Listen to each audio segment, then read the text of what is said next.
আমাদের 60টি জলীয় পরিবারের ঘরবাড়ি বসতবাড়ি ডুবে গেছে। আমরা বন্যার কারণে খনিকে কাজকর্ম অনেক যেতে পারছি না। আমাদের অর্থ সংকটে ভুগতেছি। আমি বাইক দিয়ে পারামারির রাস্তাঘাট সব চারপাশে ডুবে যাওয়ার কারণে এখন বাইক দিয়ে পারা মারতে পারতেছি না, রাস্তা পার করতে পারছি না গাড়ি, আর যার কারণে কষ্টের মধ্যে পড়ে গেছি। আমরা এক সপ্তাহ কারণে কোনো দিকে যাইতে পারি না, আসতে পারি না, রোড ঘাট ডুবা। সেই জন্য আমরা জালও বাইতে পারি না। গতকাল কিন্তু বন্যার পানি কমে গেছিল। আজ সকাল থেকে এই রোডে যান চলাচল ছিল।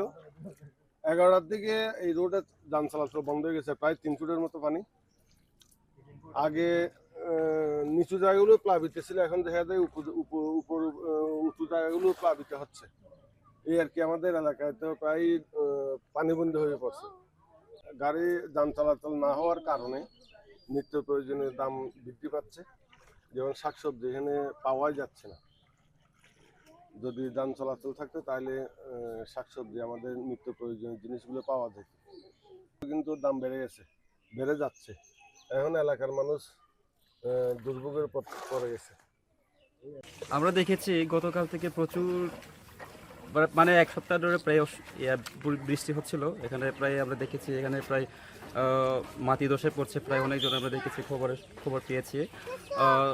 আজকের রাতে প্রচুর বৃষ্টি হয়েছে।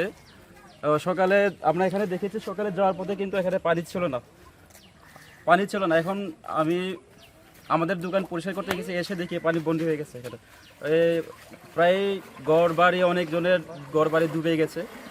প্রশাসনের প্রতি আমি অনুরোধ করতে চাই, দৃষ্টি আকর্ষণ রাখতে চাই, যারা আমাদের মতো ঘর বন্দি বা পানি যারা ইয়াতে আছে, পানির নিচে আছে, তো খুব দ্রুত তাদেরকে একটু সাহায্য করার জন্য।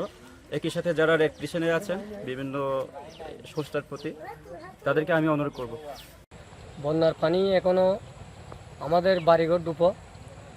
আগের 23 সালে যেটা হয়েছিল এটার কাছাকাছি 2-3 হাত বাকি আছে। এখনও আমাদের বাড়িঘর সবগুলি পানির মধ্যে।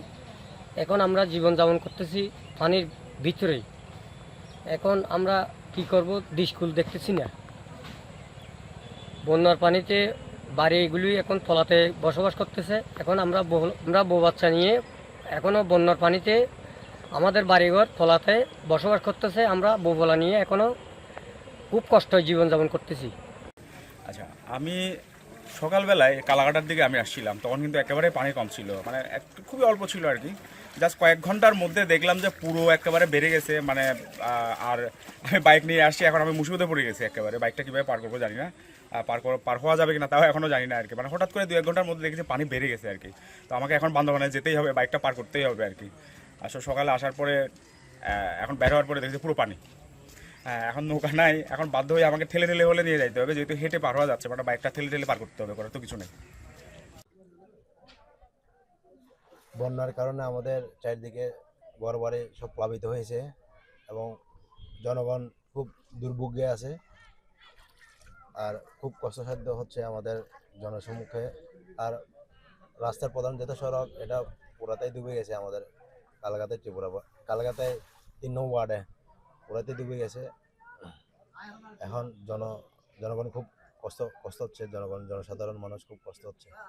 রাস্তা পানিতে ডুবে গেছে, পুকুর ডুবে গেছে, কাজকর্ম নাই, টমটমও চালাতে পারতেছি না। খাওয়ার জন্য কিছু মাছ পাই কিনা এখানে দেখতেছি, জাল মারতেছি। সকালে অল্প পাইছিলাম, এখন তো পানি বাড়তেছে প্রচুর, দেখে না কিছু পাই কিনা, এই জন্য জাল মারতেছি।